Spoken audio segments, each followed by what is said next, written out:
Hello, my name is Lindsay Shuck. Thank you for joining today's Family Office Network webinar series featuring Limitless Ventures. Limitless Ventures is an independent sponsor in the lower middle market, combining venture and philanthropic capital to scale multi-disciplinary solutions in the lower middle market for those impacted by mental health challenges and the addiction epidemic. The firm believes that mental health and addiction belong not simply to social matrix within the ESG framework, but rather mandate a new category H for health-based impact matrix. They believe their firm and their deals will pave the way for impact measurement across the healthcare industry and financial community. Limitless is not aligned with any group or political party, does not wish to engage in any controversy, neither endorses nor opposes to any other causes. Their primary purpose is to return capital to their investors and help people heal. At the end of our presentation today, we will have time for Q&A. We encourage you at any point to send over your questions using your questions chat option on your screen. Thanks, Lindsay. It's great to be here, and I'll just outline the agenda briefly, followed by which is around a brief story, kind of what it was like, what happened, and how we got here. A round of introductions, a review of kind of the history of addiction and some of the problems and the continuum of care by Dr. Gitlow, and the market by Karen, and then some of the private equity venture capital overview by myself, and the deals that are in the space by Greg. So if I could just start here by telling you that we are an impact capital firm, as Lindsay articulated, focused on the double bottom line, creating a return on investment and a return on mission. I was able to, in 2017, blend some of my personal experience and professional experience together by organizing some family offices to help invest in a deal which focused on the neuromodulation detox space. And this was kind of born out of that journey. So we invest in improving, or we are here to improve mental behavioral health outcomes. And without further ado, I'll just introduce a little bit of the team. Why don't you take it away, Karen?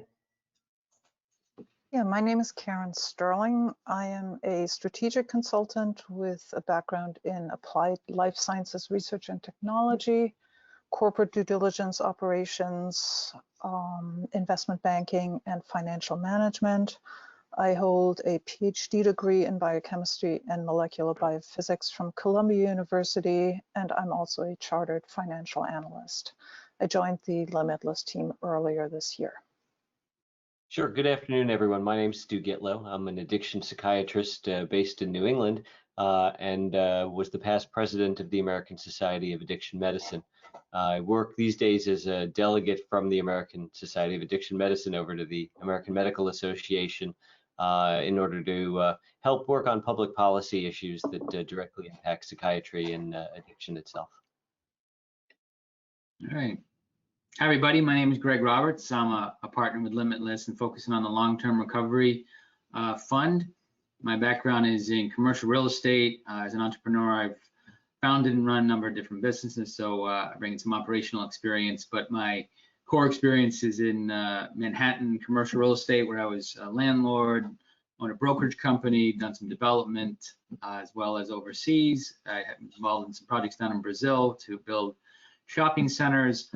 I'm very passionate about the recovery space and the addiction space, and so I joined the team last year and excited to be a part of it. Good afternoon, everybody. My name is Jay Gates. I've got about 25 years of private equity experience. I was previously at a firm called Charterhouse Group, which I joined back in 1994 as an analyst and the firm. We were focused on middle market and the lower middle market, with a concentration within healthcare services, business services, and consumer products and services. I was a member of the investment committee, the audit committee, and evaluation committees. And Limitless probably about 4 or 5 months ago. Thanks, Jay. I'll pass the baton over to Dr. Gitlow to give us a little bit of history on how we got here and what to do about it. Dr. Gitlow? So basically, psychiatry and addictive disease have what are called multifactorial underpinnings. That's a long-winded way of saying that they come from multiple sources. The problems are often perceived as being based on an individual's weakness. Why does somebody drink? Well, because they're weak. That tends to be the intuitive thought that the lay public has. Or why is somebody experiencing depression or anxiety? The common thought is it must be due to some event, something that took place, typically in the prior week or so months. And yet, what we find with the research is that all of these diseases are based on genetic predisposition combined with something that environmentally took place years and years before. The best way of looking at that might be to look for a moment at trauma histories. When people came out of the World Trade Center on September 11th, they came out and some of them were able to go back to work and some of them still have not gone back to work. The differentiating feature is not that they escaped from the World Trade Center. The differentiating feature is something that happened to them years beforehand. That's what makes the difference here. So because we look at all these diseases having both genetic and environmental causes, we have to think about how those diseases need to be treated. The first thing to do might be to approach the genetic component, and that's usually approached from a scientific standpoint, from a pharmacologic standpoint, and utilizes physicians and their senior staff. The environmental component is a more psychologically driven one, more holistic, more spiritual. And what one looks for really is a whole person experience where we deal with the biologic, the psychologic, the sociologic, and the spiritual, recognizing that it's rare for all of those to be in one place. So what we're looking for here is the ability to identify resources that will be useful at least for one or two of those components. But we're not focusing specifically on the medical rather than the spiritual, or the spiritual and the holistic rather than the scientific.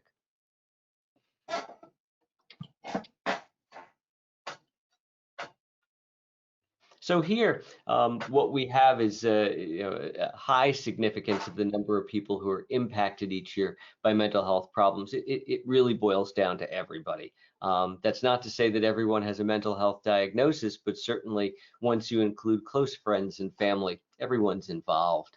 And 1 in 5 of them experience a definable mental illness each year, 1 in 25 a serious mental illness on a year-to-year basis.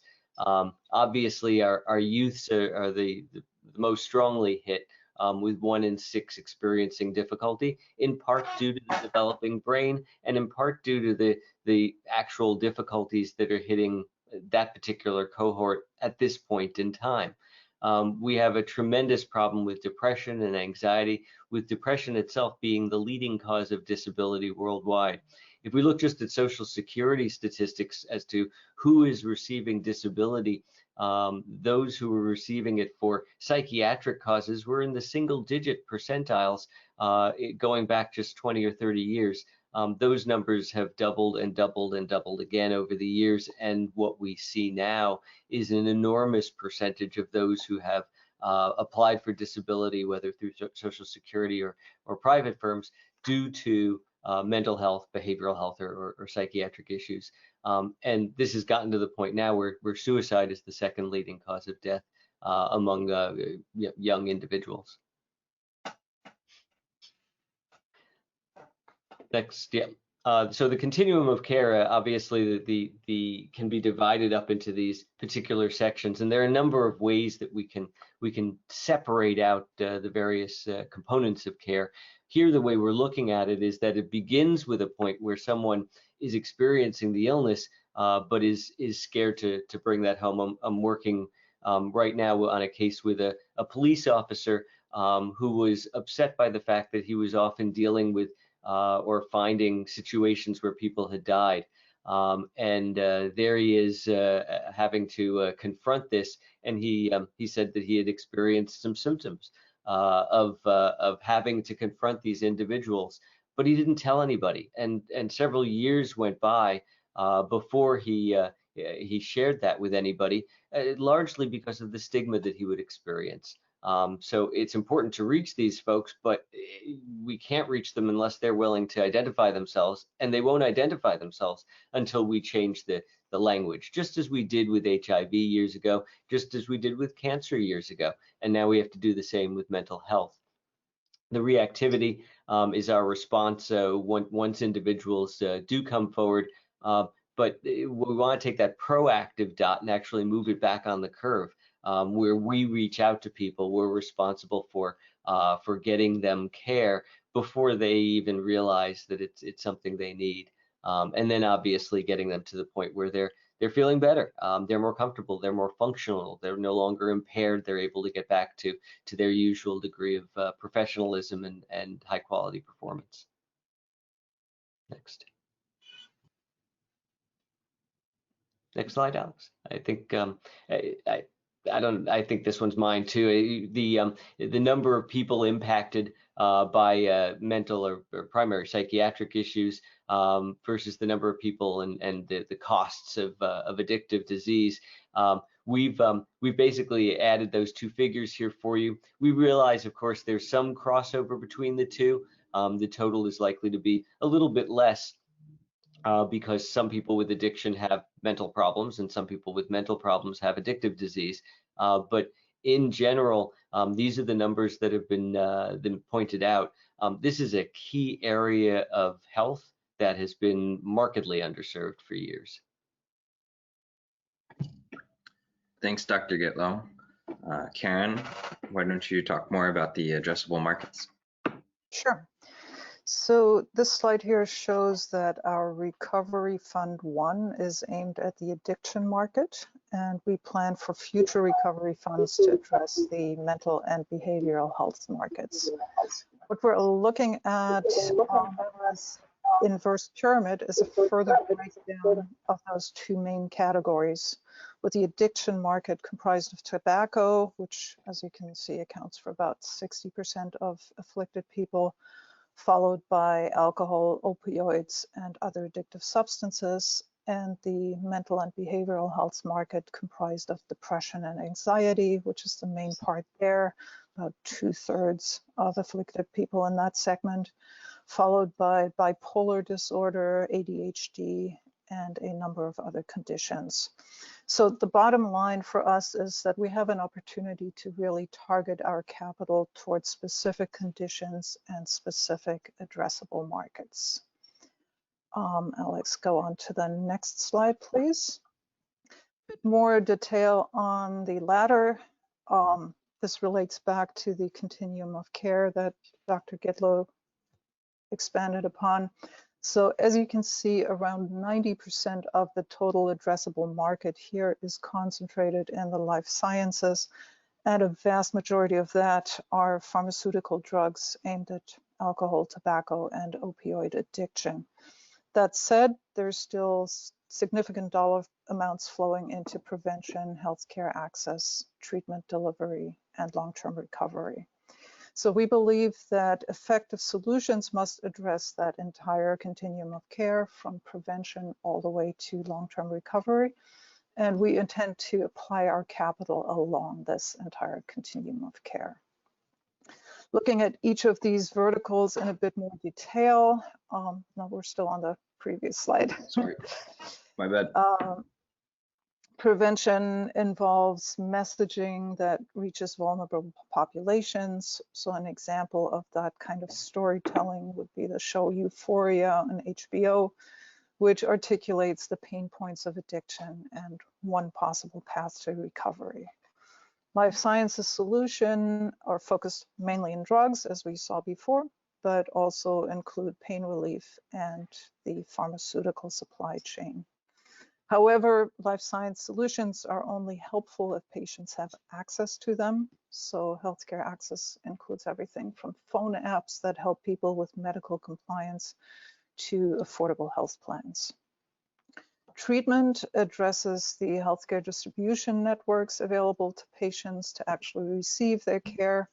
This is where our medical advisory board comes in and helps us understand the existing distribution networks and the innovation requests from doctors on the front lines who are administering that treatment.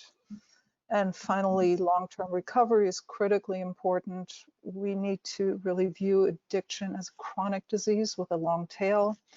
Relapse is a real threat. So once a patient has gotten well, we need to direct resources toward keeping them well. And one facet of that, to give you an example, would be a real estate solution that develops a community for people in recovery to re-enter society and return to work. We call that the LinkedIn of recovery and consider that an absolutely critical market dynamic to support. And then moving on to the next slide, that speaks to the imbalance between the application of research and development dollars and the magnitude of the direct healthcare costs represented for a number of verticals shown here. The gray bars show you venture funding into different healthcare segments over the 10-year span from 2007 through 2016 in billions of dollars.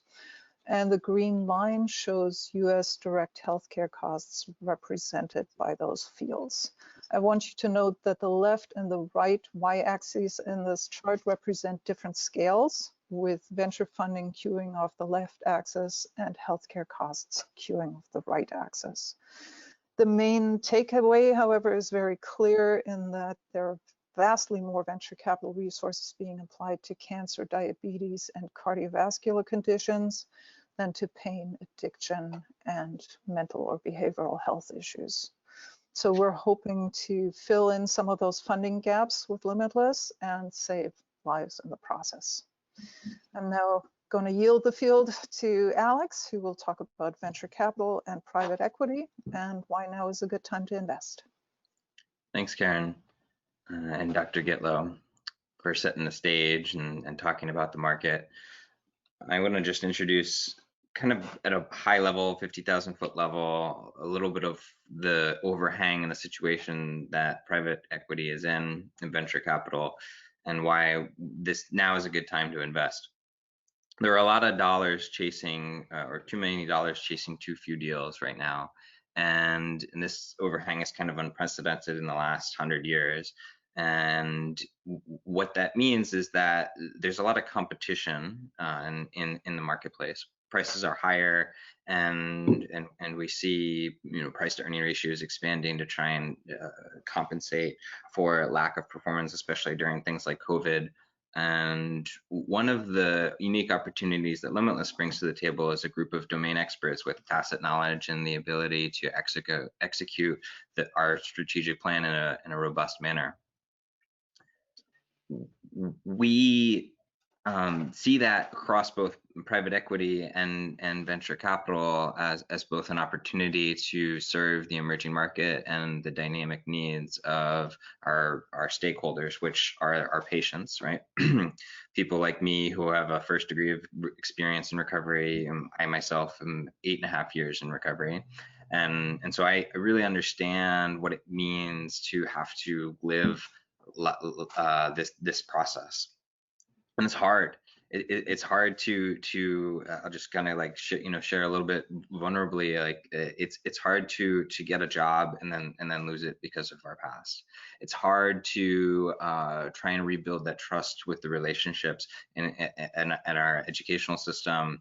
Unfortunately, I was able to and make dean's lists and kind of start 4 nonprofits and go through the whole re-entry process, but it was not easy, and I had a lot of support and I had a lot of friends and a lot of people were there for me. But what we can do by going to earlier deals, by going upstream, if you will, is we can help identify these sources early. And ironically, if you're listening to CNBC this morning, economic dislocation creates innovation, especially for early stage companies. People get fired, they start a passion project, and Kanye Macabella was talking about this. He's a partner at Kindred Ventures, and so I just kind of like took some quick notes, and one that he was saying is some of Satya Nadella's thoughts, CEO of Microsoft, is that 2 years of digitization happened in 2 months, and we see this like 25 years ago, telemedicine was just inching forward, and now no one can talk about anything but telemedicine. Like, you have to see your doctor by the webcam. We're doing this presentation by webcam, and so it's a need to have, and part of the need is the ability to see upstream. And if we look at the funnel, right, of deals that are early stage, actually a lot of them succeed. In fact, some by some degree or another, a lot of them succeed. 90% of them succeed.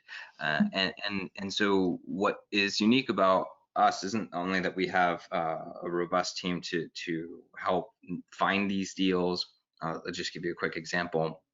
One of the deals that came to us through our network last year came through us through our board, and we have been working with them. And while the stars didn't align at the end of last year, we served as a little bit of a bridge round, and we were able to maintain the relationship. And today that deal has come back into our wheelhouse. So what's happened over the last several years is a lot of fund managers kind of have graduated from early deals to growth deals, and that's created this funnel, this top heavy funnel, where there's a lot of deals looking for a lot of capital, but there aren't enough firms to be able to service them, do the due diligence on them, help them grow, and help them exit.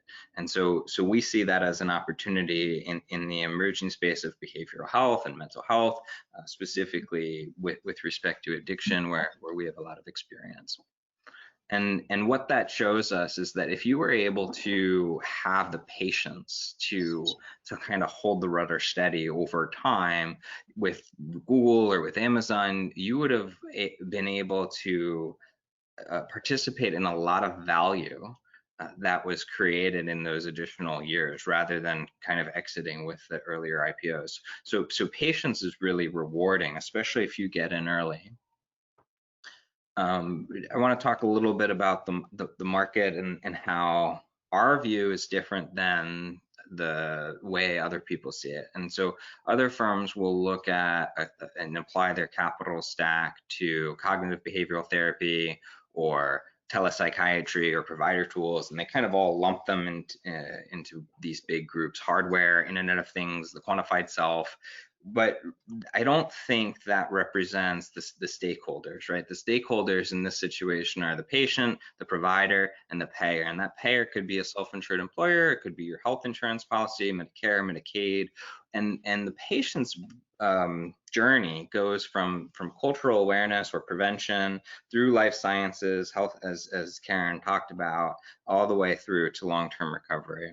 And I mean, that was my journey. Someone could have showed up for me and said, "Hey, Alex, I love you, I mentor you, and you need to, this is a pattern that you're exhibiting, and it's called addiction.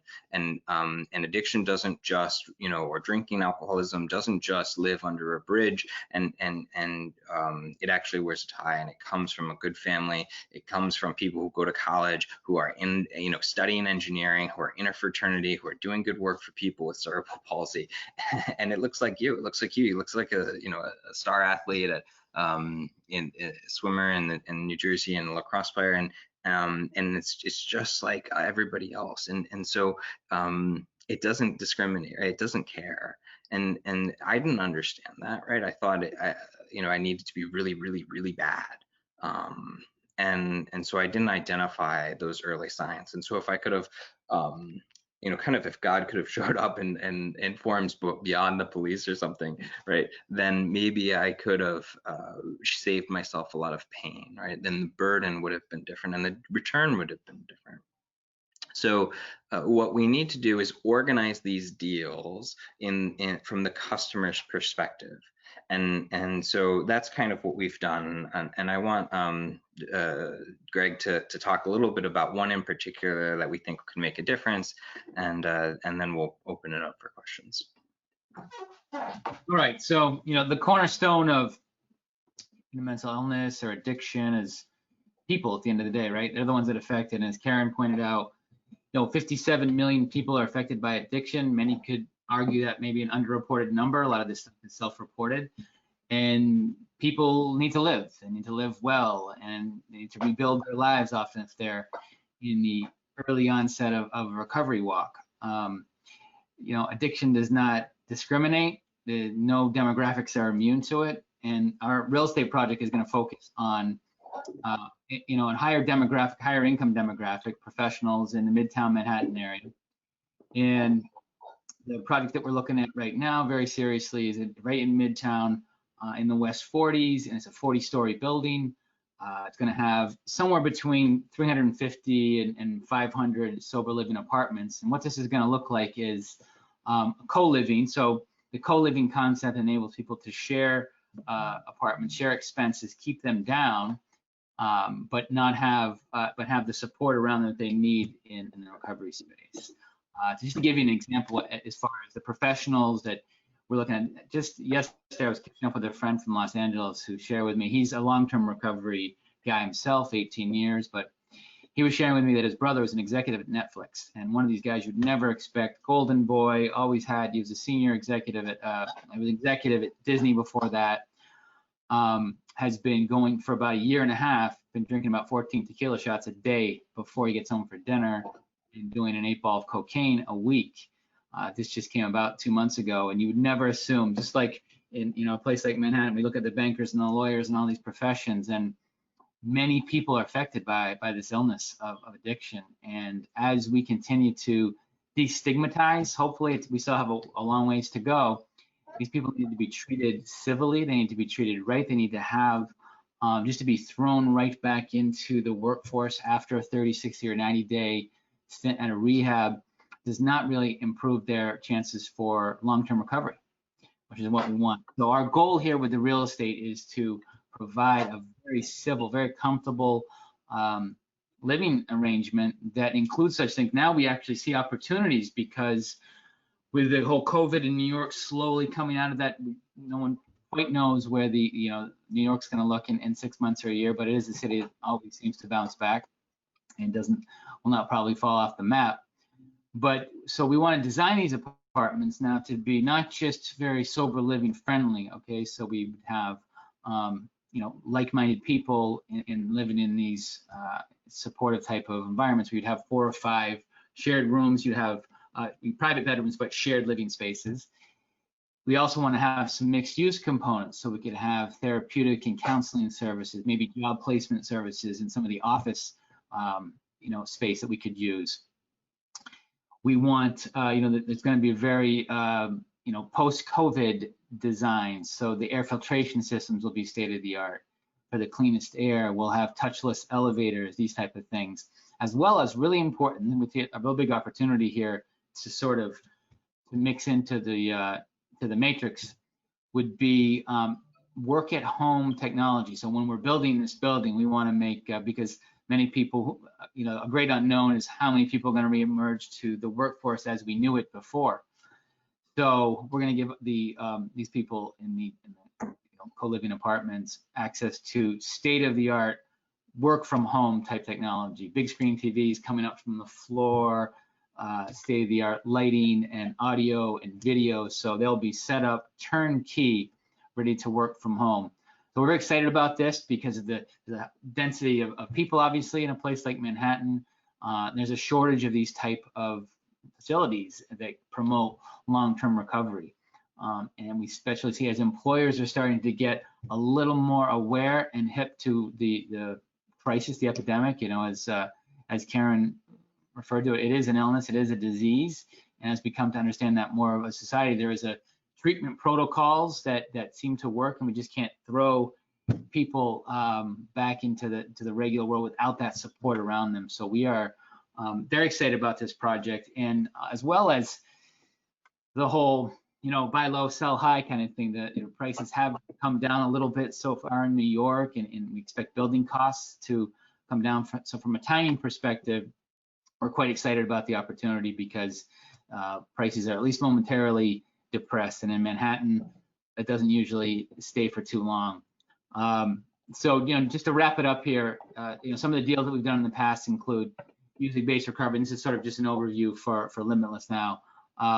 Include music-based recovery innovation around neuromodulation in the detox space, and providing access to the uninsured and underinsured communities in the rural areas using MAT treatment solutions. So far, the firm has raised $3.5 million over the past 3 years and deployed $2.85 million. We're tracking well on these deals. Looking forward to sharing more details during a second meeting. Our pipeline is blinded for confidentiality reasons, but know we have a robust network. We believe after spending months, if not years, with some of these companies, that these deals are worth doing, make people money, and most importantly, make people help people in the process. So we'll now open the floor for any questions.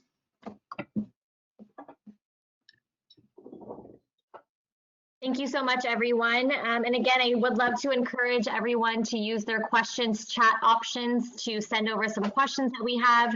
We do have the team here and ready to answer any questions that you guys would like answered. Let's see. Karen is asking if, let's see. How can companies help remotely where it is harder to track micro signals and harder to move the dot from reaction to prevention? What are opportunities there in terms of techno and services? Sure, that's an excellent question, Karen. Thanks. And there's a lot of ways, but one way I think that might be helpful is there's a mental health application that we're working with that specifically sells to self-insured employers, blue chip companies. It's got about 850,000 people in its population right now. And what they do is they diagnose and measure and improve brain capacities, and what that does is it's shown that those people who use this app during COVID are more resilient to the anxieties that come into this sort of an environment. And those that need help, like how do we uncover, discover, and discard those things which do not work for us? And this diagnostic app will eventually, we hope with Limitless's involvement, become a software as a medical device to help doctors be able to diagnose people. But we would be happy to talk more about that and other potential solutions for employers to do exactly, solve that exact pain point in a second meeting if you're interested. Thank you so much. And Carl is asking if you can expand on the science behind music therapy. Sure. So basically the information that we have suggests that a big part of addictive disease is based upon neurotransmitters in the brain and their concentration, specifically of the dopaminergic system. The idea behind music therapy would involve that listening to relaxing music or listening to enjoyable music or relaxing with friends in a convivial environment is one that will alter one's neurotransmitters. And there's been research going back to the 1950s and 60s demonstrating that people can change their neurotransmitter concentration simply by thinking in a certain way. If you tell people, for instance, act depressed, and then you measure their serotonin concentrations through a metabolite in the spinal fluid, you find that they were able to lower their serotonin metabolites by acting depressed. So the science is that what we experience in life alters the actual neurochemistry of the brain. Great, thank you so much for that detailed explanation. Let's see, Sasha would like to know, what is Limitless Ventures doing about diversity? Would Limitless be interested in a recovery housing fund for people of color and veterans? Well, yeah, that's a great idea. We would, without committing my partners on this call, I could certainly say that I'm interested and can contribute if you could share the information. Maybe Lindsay, you could help us with that and Yeah. share with everyone. So I think we care about diversity, equity, and inclusion here on the team, and as with the people that we're hiring, and in the opportunities that we seek. Fantastic. And are other people in recovery working for Limitless? There are. Actually, why don't I let Greg take that one? Yeah, I think with the possible addition of a partner we're considering, we're going to be getting up to about 20, what do we say, 200 years, I think, of combined recovery in our past. So there's definitely a lot of people in recovery. Myself, I am part of a different form of recovery that Dr. Gitlow alluded to on, as far as mental illness goes and how it affects 5 out of 5 people. Well, addiction, they say, affects 1 out of every 3 homes in the United States. You just count down your street or in your apartment building, 1 every 3 people families rather, are affected by someone with addiction. So it's a large number. So I was affected by someone I had lived with, an ex-spouse, and so it's part of a program myself. So the recovery is not, it touches a lot of people in a lot of ways. So even if those of us that may not have admitted to being or are aware that we've been affected, we are. But the 200 years of actual addiction recovery is on the team. So we've got good history there. Thank you, Greg. Next question, is the funding seeking funds for the 40-story building? Is it refurbishing an existing building, or buying treatment centers and or managing treatment centers?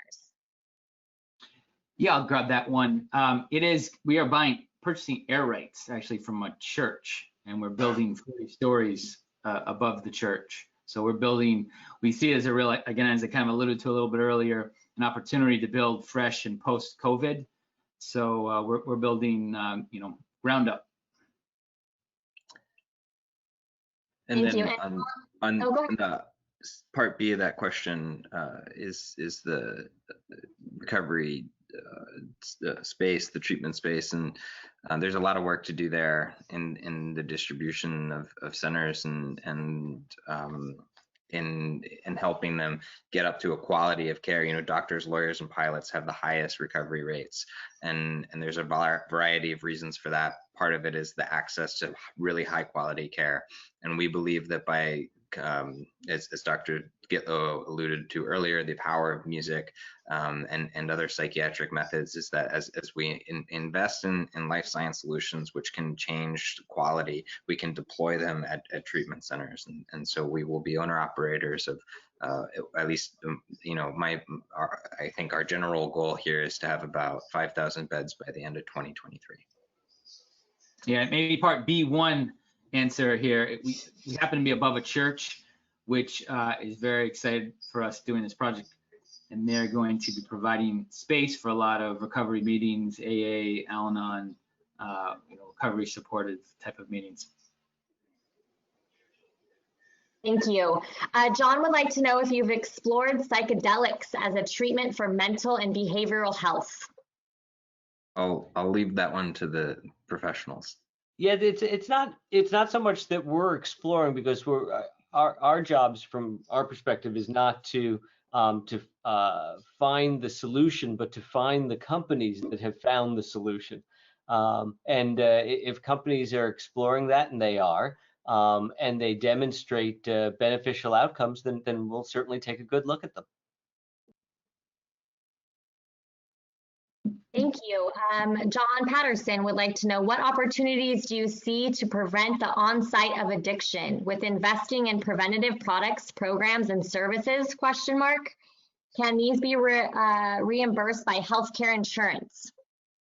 So preventive treatment of any disease is to get insurers to cover preventive treatment has always been a little bit of a stretch. It's become easier in some ways as Obamacare came through, but in other ways that made it even more difficult for things that weren't already being covered in that manner. So there's some tricks there. Another question is, what do you call prevention when we're talking about addiction or mental health? And we don't know who is more likely to develop these diseases looking forward until they've already begun to show symptoms of the disease. So it gets tricky. But by all means, anything that we see that reduces the incidence or reduces the prevalence of mental disorders or addictive disease would certainly be something that we'd be looking at as an opportunity. Great, thank you. Let's see, next question. Can you describe more what is involved in sober living beyond people banding together and not drinking and using opioids, etc.? Is there a curriculum that people participate when they live in a sober house? Well, it's interesting. Just on the phone with a gentleman who runs a sober living community out in Arizona. And yes, there is. I mean, we want to provide, beyond the living space, like I said earlier, just as much support type services, whether that's, counseling, because very often with addiction, there is an underlying cause, right? Rehabs very often have a dual diagnostic approach to addiction. So, they say 90% of addicts have that, maybe the rare 10% below that don't have some underlying condition, whether it's bipolar or severe depression or what have you. So yeah, we want to have as much support services. We have been looking into doing, I wouldn't necessarily call it curriculum, but many meetings. The gentleman who runs a very successful sober living community out in Arizona said they do weekly group meetups. So we'd be floor by floor. We'd want to organize that people are, especially right now with there being extra isolation. He said he's found a lot of it's been very beneficial to get people together as much as we can with the social distancing criteria, but getting people, being human and being around each other as much as possible to share and not feel isolated. So, it's a big danger in the recovery space is that isolation that has shown to not really be behoove the recovery walk. So to get people around each other with some structure and some format, which would kind of be where we want to provide that extra space rather than just throwing people in a living quarters together. Good question. Thank you, Greg.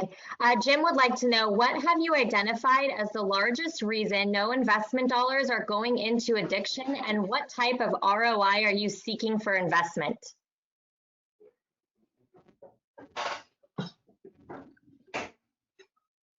Well, that's a great question. Yeah, part of it's stigma, part of it is, tacit knowledge and having a team. There are a number of other firms that have invested in mental health tech.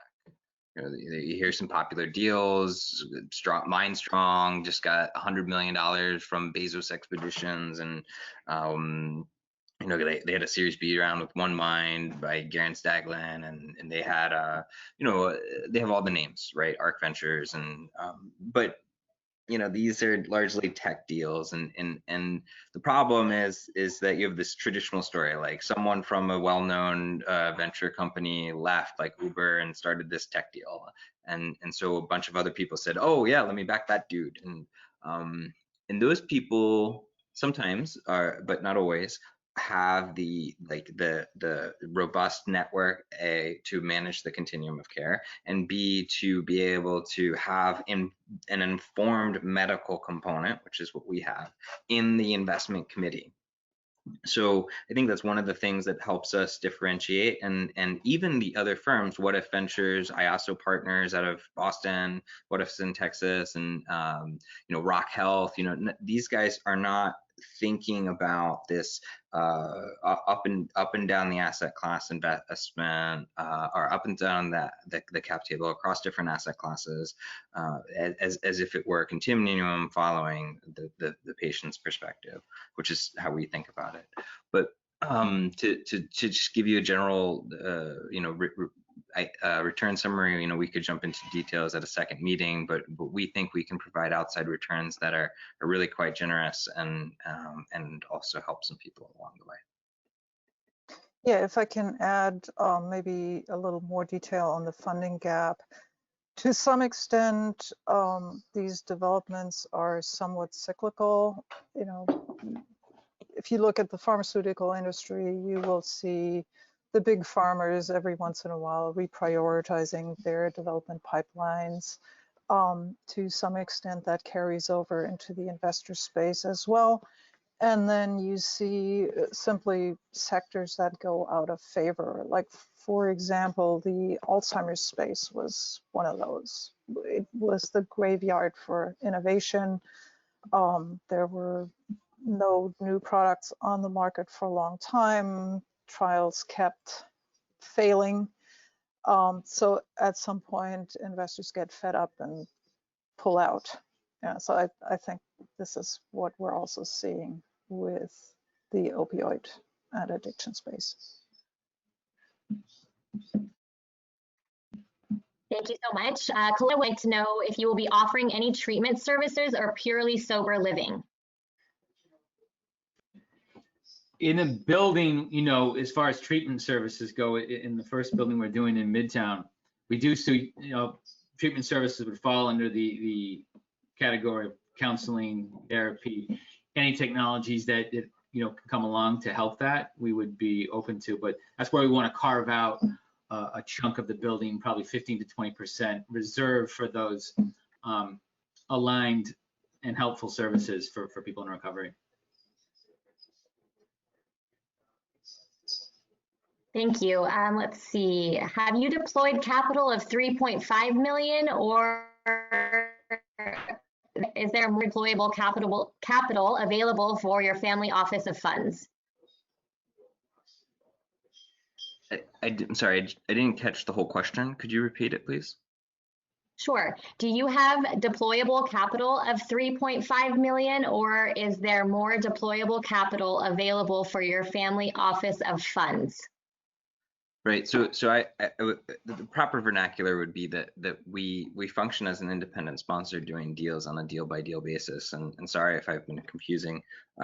What I've done is I've organized, or what we've done is we've organized family offices to support specific deals, and we've deployed actually dollars to these three deals which we mentioned.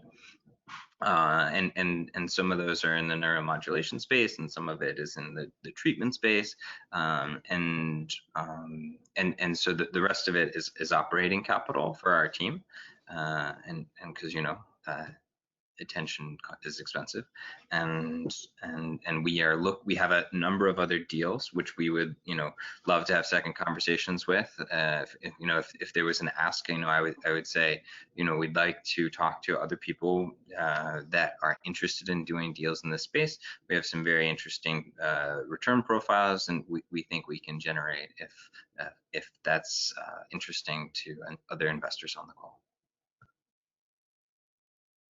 Thank you. Thomas Davis would like to know if he's correct in hearing and assuming that you do not own or manage a facility yet. That's correct. Thank you. And Nasari would like to know, do you invest in therapeutics or only tech and infrastructure? I'll let Karen talk about that one. Yeah, so what we envision over time as we build our portfolio is the full range. Right now, you've seen our three portfolio companies, so that range is somewhat limited at the moment. But pharmaceuticals will be part of that picture, especially given that they have such a central place in the market overall. Thank you, Karen. That seems to be all the questions as of now. We'll wait a few minutes to see if any other questions trickle in. We want to thank everyone, of course, for joining us today. And Alexander, is there anything else that you would like to add, or anyone from the team, before we look into maybe signing off? Well, I'll give you guys first option. I just like to say that we look at this space right now, the recovery space, and all that surrounds. We're very much in the early stages. To me, it's almost like the internet in the early 90s, mid 90s, getting in right now, because the awareness is finally, you know, opiates, even though there's been an epidemic for a long time, it was declared an epidemic. And it's not just opiates, it's a, you know, we have a substance abuse, we have an addiction epidemic, as Karen's numbers pointed to. So there is great opportunity, and it is encouraging to see the technologies emerging, and the more awareness, the more education and understanding of this, what's been a mercurial type of illness, gets to the forefront. You know, the opportunities are going to be plentiful, because so many people suffering from this. You know, just the numbers alone are the people, and as the people can match the therapy, the emerging therapies, and the emerging services, I think it's just a great time to get involved in a very exciting space. I agree. I think in a lot of ways, the reason why I chose psychiatry and addiction 30 years ago was that at the time, there was still about half the population that thought the world was flat. And clearly we had to move in a direction where science became a significant component of how we treated people, and in order to get the most beneficial outcomes. So I've spent the last 30 years of my career really working on making sure that no one thinks the world is flat anymore. But now it becomes an issue of, all right, now that everyone understands psychiatric diseases, addictive diseases are real diseases, just like diabetes, hypertension, cancer. Now the next question is, okay, what do we do about those diseases? How can we make sure that our 5-year outcome rate is just as good with this particular chronic set of diseases as it is with other, if you will, medical rather than psychiatric diseases? And we're here to ensure that the companies that are doing the right thing in this space have the funding to get off the ground and start making this happen. And I can actually just add to that, Dr. Gitlow, too. The current recovery, sustainable recovery rate is between 3 and 4%, meaning that 3 to 4% of addicts actually attain and achieve long-term recovery. There's only one way to go with numbers that bad, up. I mean, that's when you think about, it's worse than our chances for pancreatic cancer, later stage pancreatic cancer, which is like 9 or 10%. So those kind of numbers, just it's pure upside. We can do so much better. There's technologies out there right now that haven't been deployed, such as brain scans that can detect addiction in the brain and pick up the, you know, the failing areas of the prefrontal cortex, and pick up the midbrain activity that, you know, is more tied to primal needs and the sex urges and hunger. And so there's some great stuff out there that, once it gets aligned with the insurance interest Dr. Gitlow alluded to earlier, just really exciting upside and socially impact upside.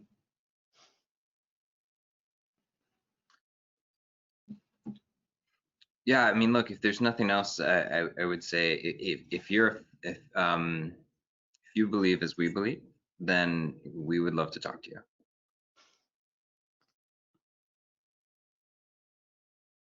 Before we wrap up, we did have 2 other questions come through. Can you tell us more about your double bottom line strategy? Specifically, what is your social mission? Well, I would say our mantra is to help people heal people, and if I think we have this ESG framework, and we've embedded health into the social part of it, and I think health really should be pulled out and be its own metric, and health-based metrics should be quantifiable. And we should take this qualitative assessment and quantify it, and in terms of like a medical standard of care. If you think about it, I have an engineering background, and what we want to create is a quantitative measurement of standardization, and that will then be able to be translated into a scalable solution. because the need is so vast. And I think some of those things, so we've talked about some of those things, we'd love to talk with you more about, but creating ESG plus H is a part of our mission, and what are those impact metrics and to help people get sober and stay sober.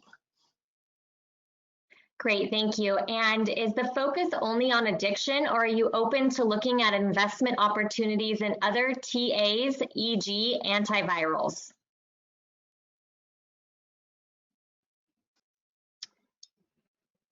I don't know what the TAs and DGs are, but I think EG, I think.